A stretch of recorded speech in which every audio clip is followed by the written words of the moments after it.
peta politik di tanah air ikut terkena imbas pandemi corona. 3 kepala daerah yakni Anies Baswedan, Ridwan Kamil, dan Ganjar Pranowo mendapat durian runtuh dari penanganan virus mematikan itu. Popularitas serta elektabilitas mereka disebut naik tajam.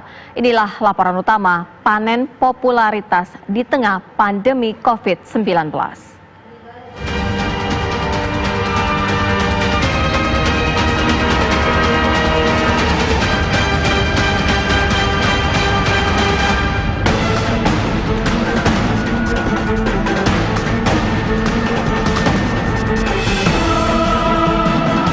Menjadi presiden atau kepala daerah dan lain sebagainya itu karena dilihat dari evaluasi terhadap kinerjanya. Ini kinerjanya baik atau tidak. Dinamika politik masih panjang ya, masih ada 4 tahun lagi. Tidak pantas kalau pandemi ini menjadi sandaran atau ruang untuk mengangkat elektabilitas.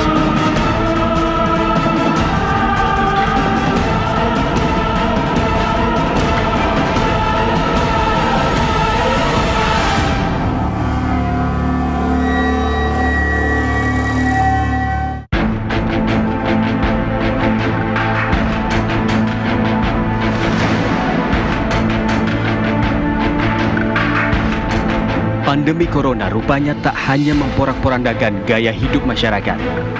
Peta politik di tanah air pun ikut terkena imbasnya. Popularitas dan elektabilitas 3 kepala daerah melonjak. Mereka adalah Gubernur DKI Jakarta Anies Baswedan, Gubernur Jawa Tengah Ganjar Pranowo, serta Gubernur Jawa Barat Ridwan Kamil. Kinerja mereka selama menangani pandemi corona menjadi sorotan masyarakat. Publik melihat ada beberapa kepala daerah yang dianggap mumpuni dalam penanganan COVID-19. Yang pertama itu Anies Baswedan ya, pada saat itu angkanya di angka 24,1%. Yang kedua itu Ganjar Pranowo di angka 9,6%. Yang ketiga itu ada Ridwan Kamil di angka 8,9%. Apakah kemudian kinerja ini bisa berpengaruh terhadap elektabilitas? Tentu jawabannya bisa, karena kita lihat ada faktor rasional orang dalam memilih. Faktor rasional itu apa? Faktor orang memilih seseorang untuk menjadi presiden atau kepala daerah dan lain sebagainya itu karena dilihat dari evaluasi terhadap kinerjanya. Ini kinerjanya baik atau tidak. Aksi Gubernur Ganjar Pranowo saat pandemi corona memang kerap membuat mata masyarakat tertuju padanya. Ia dikenal gencar berkeliling ke pelosok wilayah Jawa Tengah untuk melakukan sosialisasi virus asal Cina itu. Sosok Gubernur Ridwan Kamil juga mampu menyita perhatian masyarakat lantaran kebijakannya yang menjadi Jawa Barat sebagai wilayah yang pertama menerapkan uji PCR secara proaktif. Tes yang dianggap paling akurat mendeteksi virus corona dibanding rapid test. Sementara Gubernur Anies Baswedan disanjung warga, salah satunya karena membuat ibu kota sebagai provinsi yang pertama kali menerapkan pembatasan sosial berskala besar atau PSBB. Ya, ketika para kepala daerah itu bak mendapat durian runtuh dari pandemi corona yang mereka tangani, sosok Menteri Pertahanan Prabowo Subianto justru seperti kecolongan. Meski masih menempati posisi paling atas, namun elektabilitasnya merosot tajam. Ini yang saya sebut COVID punya dampak mengubah peta elektoral karena bisa menjadi lahan buat kepala daerah untuk menunjukkan taringnya.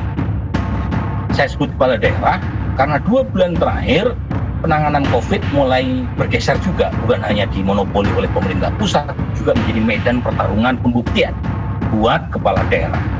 Ya, nah akibatnya visibility buat calon presiden yang tidak punya posisi sebagai kepala daerah itu menjadi berkurang. Pak Prabowo, beliau punya public office sebagai Menteri Pertahanan, tapi kan tidak tiap saat menjelaskan tentang kinerja beliau sebagai Menhan dalam kasus COVID.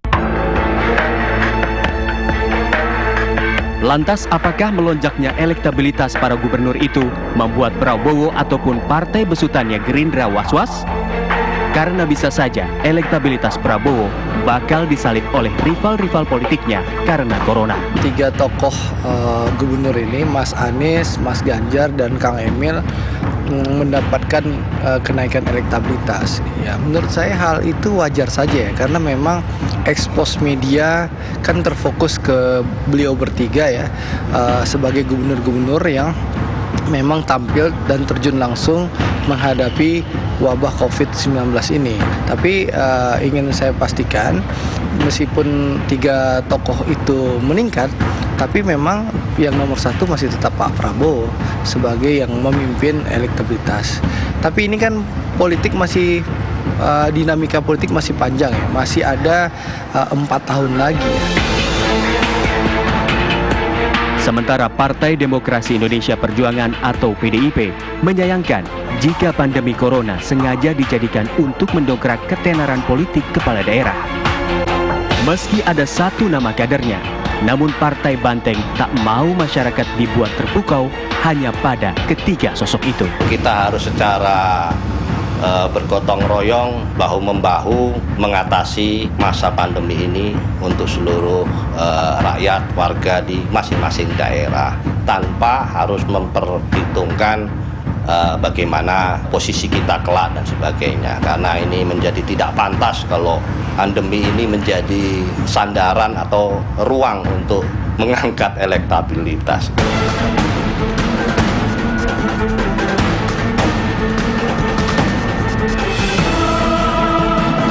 Menjadi presiden atau kepala daerah dan lain sebagainya itu karena dilihat dari evaluasi terhadap kinerjanya. Ini kinerjanya baik atau tidak. Dinamika politik masih panjang ya, masih ada 4 tahun lagi. Tidak pantas kalau pandemi ini menjadi sandaran atau ruang untuk mengangkat elektabilitas.